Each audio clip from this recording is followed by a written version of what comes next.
What's up, Tailgaters? My name is Tailgate Nate. Welcome back to my channel. Earlier today, I actually uploaded my weekly review. I talk about every single game that goes on this week with the board right over there.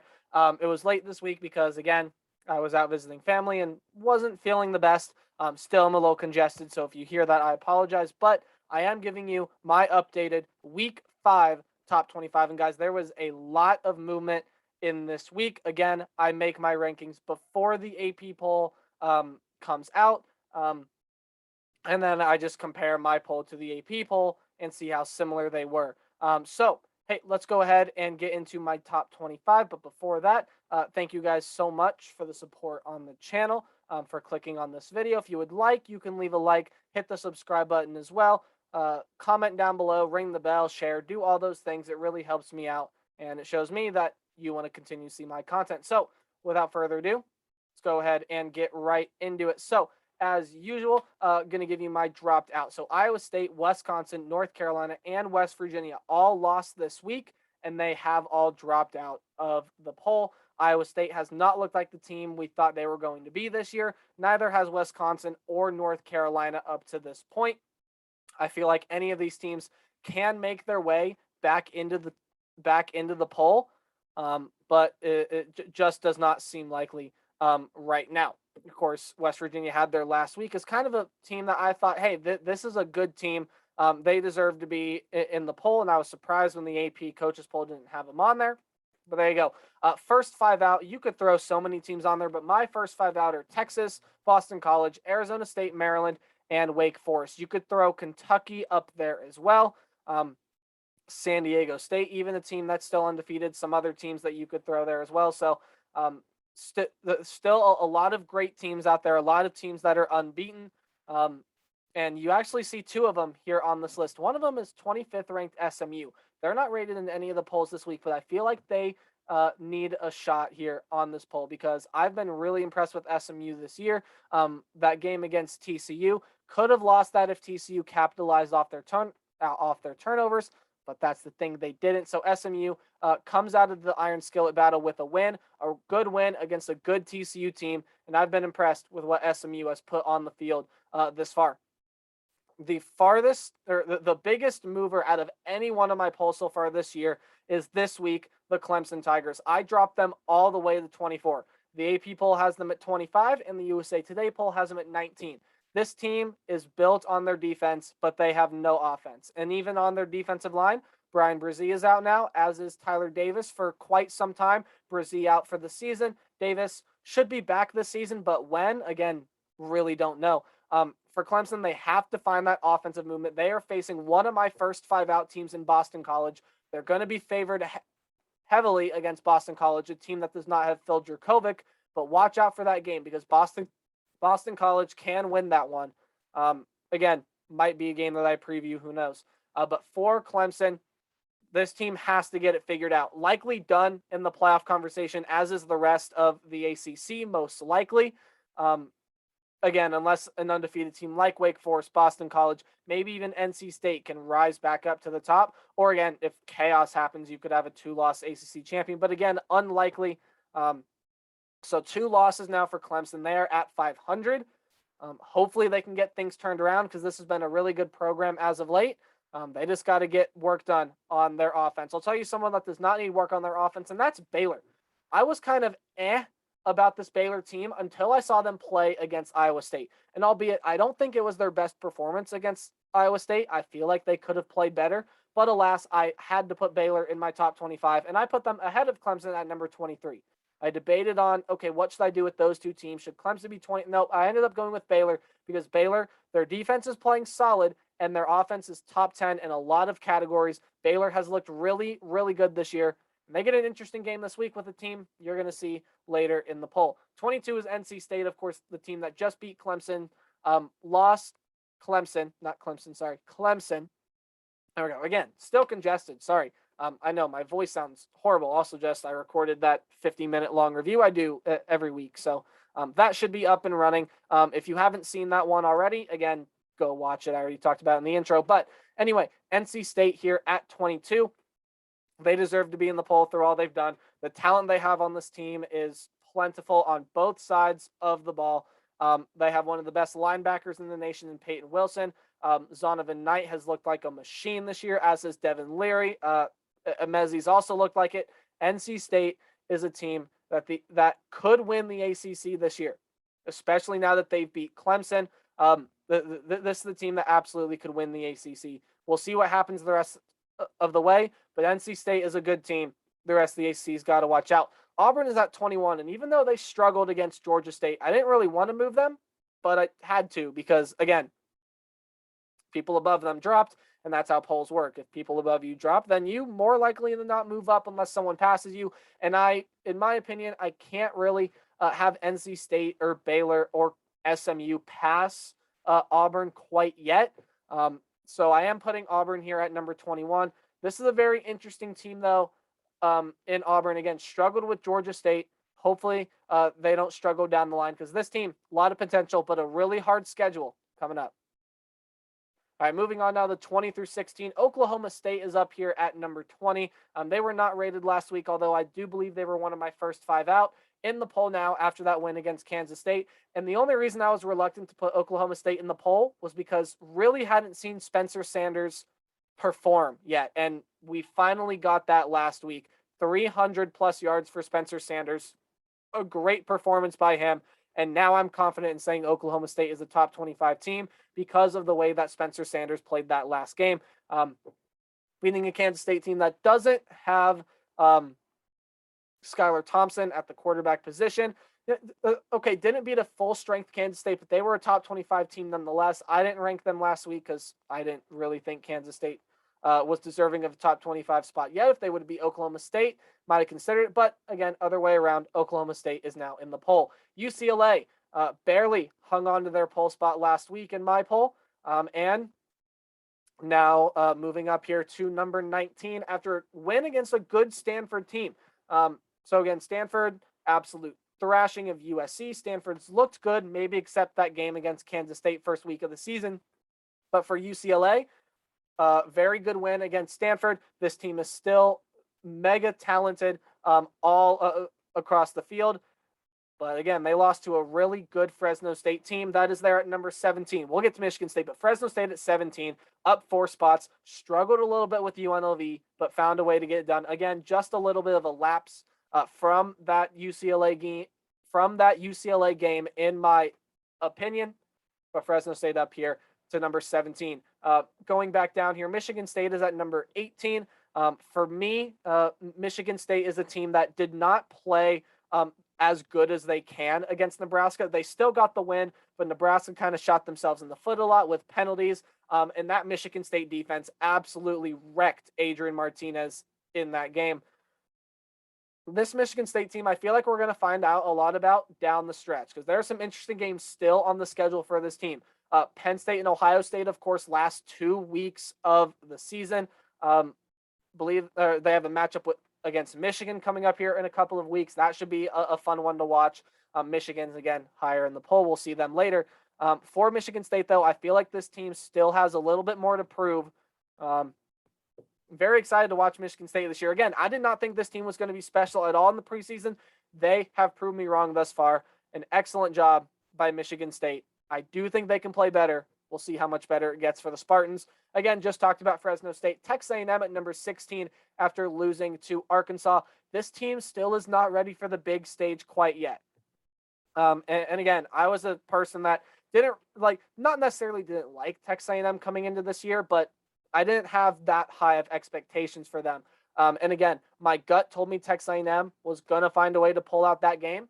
It just didn't happen. Arkansas, they are for real. Again, how for real are they going to be? They play Georgia next week. We'll look at Arkansas and where they are on my poll here in a little bit. But for Texas A&M, this is the team that absolutely can play better than what they played against Arkansas.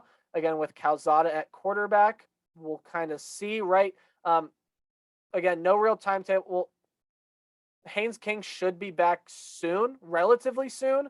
But again, as for now, Calzada, the starter, or King should be back maybe late October. So for right now, they're going to have to rely on Calzada. Got to get that offense going a little bit more, especially the passing attack. Texas A&M, for me, falls to 16. Getting into the top 15 here, I have Coastal Carolina moving up 3 spots from 18th last week into the top 15. I've still continued to be impressed by this Coastal Carolina team. I know a lot of people are going to make the argument of look at the common opponent route. Coastal Carolina beat Buffalo by 3, a team that Nebraska beat by 20 or by 25, right? Things like that. And I get it. I do get that argument. That's just, I don't solely base my rankings on that. I still think Coastal Carolina looks really good, the best team in the Sun Belt. I think they're worthy of a top 15 spot right now. Again, until I can see that other teams have passed them, Coastal Carolina going to continue to be ahead of some other teams that people might think should be ahead of Coastal Carolina. Again, top 25, matter of opinion. This would be my ballot. Coastal Carolina at number 15. A team that did pass Coastal Carolina, though, was Michigan at number 14. Granted, they did not look the best against Rutgers, especially the rushing attack. But give all the credit in the world to Rutgers. They came out with a game plan. They played absolutely fantastic football, and Michigan still found a way to come up with the win. Interesting game this week against Wisconsin for Michigan. Probably should win that one, but again, it's in Camp Randall, so that'll be an interesting one to watch for sure. Keep your eye on that one. But for Michigan, hey, I still think this is the best rushing attack in all of college football.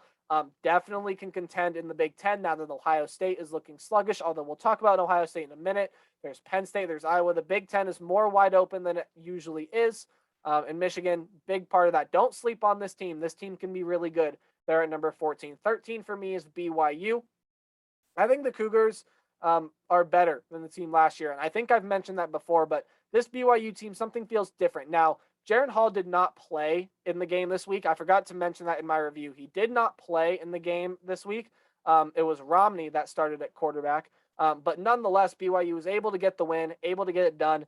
And they move up 2 spots in the poll because, again, other teams dropped. Same argument with Ole Miss. They were off this week, and what I do for bye week teams is I don't move them unless teams ahead of them fall or teams below them pass them, right? That's just what I do with teams that are off, and Ole Miss moves up to number 12, which is coincidentally where both of the rankings have them. So me and the poll voters agree. Ole Miss at 12. Florida is at 11 for me. I'm not quite ready to put Florida in the top 10 quite yet. Again, you'll see my top 10 teams here in a little bit, but I'm not quite ready to put Florida in the top 10. I think they're very close. They're very, very close, but they're shy. They just need something, right? Maybe a big win can help boost that.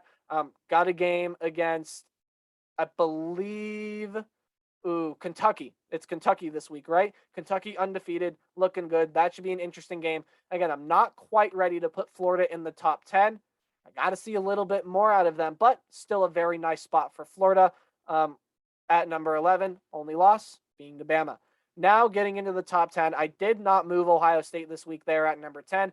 Their game was against Akron, so I'm not going to make a huge deal out of, oh, we saw this and that. But we did see Ohio State's defense get better. We saw Ohio State's defense improve even when they put in the second and third stringers in. Still really was not that much of a problem for the Ohio State defense. So we finally see a complete performance out of Ohio State. The only question is, can it continue? Which is why I didn't move Ohio State, because if I had no doubt that it would continue, they might be ahead of the team you see ahead of them at Arkansas. But Arkansas had a really good win over Texas A&M. How good is Arkansas? Again, we are going to find out this week. I have been saying that so much lately, but it's true, right? Arkansas is a for real team. They are legit a good team. But is putting them in the top 10 overhyping them to this point? Right now, no. At the end of the season, we may look back on it and say, oof, putting Arkansas in the top 10 was not. But up to this point, Arkansas has looked like one of the best teams in the nation. Heck, I think you can even make an argument for putting this team in your top 5. I really do. I think you can make an argument for putting this team in your top 5, and I'm not going to argue with you. But again, for me, I think Arkansas has a little bit more to show. But to this point, they've looked phenomenal. They're at number 9. Notre Dame is at number 8. You can switch Notre Dame and Arkansas like the AP poll has. But I just think Notre Dame, with that win against Wisconsin, looked really good, and finally again had a good complete performance. The offensive line looked pretty solid. I know that that Wisconsin defense is really good, but again, Notre Dame's defense even came up and played some really good football. Jack Cohn played well until he got hurt, and even then, Drew Pine came in and played well. Notre Dame has a big matchup this week with the team you see at number 7 in Cincinnati. That is a huge game, huge college football playoff implications. I did not move Cincinnati. Again, they were on bye week. So, again, don't move them unless a team ahead of you drops or team below you passes you, right? So, did not move Cincinnati. Going to be interesting to watch this week, though. Cincinnati can cement themselves as a playoff team or as a playoff contender this week if they can win that game in South Bend. Going to be an interesting one. And I did drop Iowa out of the top 5 to number 6. So you can probably guess who my top 5 teams are by now. But Iowa, I did drop to number 6 because they struggled with a Colorado State team that really hasn't looked that great. And to me, this Iowa offense just needs to get their rhythm, right? They need to get something going. They need to be overall better. And once I see that from Iowa, I'll be able to confidently put this team back in the top 5 again. But the Big Ten team that is in the top 5 is Penn State. I've been really impressed with this Penn State team all year. This is a very, very good team in Penn State, and they have a lot more opportunities to prove that. They have a game against Iowa coming up. That is a huge game in the Big Ten. A game against Ohio State. Indiana, even this week, could be a little bit of a test for them as well. So still some games on the schedule for Michigan as well. Michigan State even. So Penn State's got a lot of games left on the schedule to where they can go out and prove they are one of the best teams in the nation. But right now, I've been very impressed with this team. Have to put them in the top 5. And my top 4 here did not change. I know Oklahoma struggled against West Virginia, but remember, I had West Virginia ranked last week. So that's why I did not move Oklahoma. I still feel like they're one of the best 4 teams right now. Yes, they've had their struggles and they've had their things, right? They've had their struggles. They've had their moments. But when it comes down to it, this Oklahoma team can play some really good football, and they've shown it. They just need to show it consistently. Same thing with Oregon. We know this team can play really good football. Look at that upset against Ohio State. By far their best all-around performance of the year. Again, I still feel like this team, when you look at the game against Arizona, maybe still have a little bit of a ways to go. But overall, this Oregon team, very, very good. And undoubtedly, the top 2 teams in the nation are Alabama and Georgia. Now, if Georgia wins this game this week against Arkansas, and they win it huge and convincingly, maybe they jump up to the number 1 spot. But Alabama also has a first-ranked matchup. They play Ole Miss this week. It's going to be a very interesting week of college football, guys. My top 4 did not change, although I did switch around 2 Big Ten teams at 5 and 6. I'm going to leave this. Oh, actually, I'm going to go ahead and switch back to the thumbnail here. All right. That is it for my week 5 top 25. What did you guys think? Please feel free to leave your top 25 down in the comments. Tomorrow, I'm not going to be uploading a video again. Don't normally upload on Tuesdays, but on Wednesday, you guys are going to get a little bit of a special video from me. I don't like to do playoff predictions until the playoff rankings come out. Normally, that's just, again, how I operate. So what I will be doing is I am going to be giving you the updated my personal opinion on what the college football playoff picture looks like through 4 weeks. 5 if you count week 0, but through 4 weeks. This is one of the more wide open playoff. This is one of the more wide open years for the playoff in, again, the playoff history. Probably the most wide open year up to this point. There are a lot of great teams that can make the playoff. Again, we have to see how the rest of the season plays out, but we're going to be previewing the playoff picture on Wednesday. Until then, guys, remember to play hard, but tailgate harder. If you haven't watched my review, go watch that. Uploaded it earlier today. And I will see all of you guys on Wednesday talking about the playoff. Goodbye.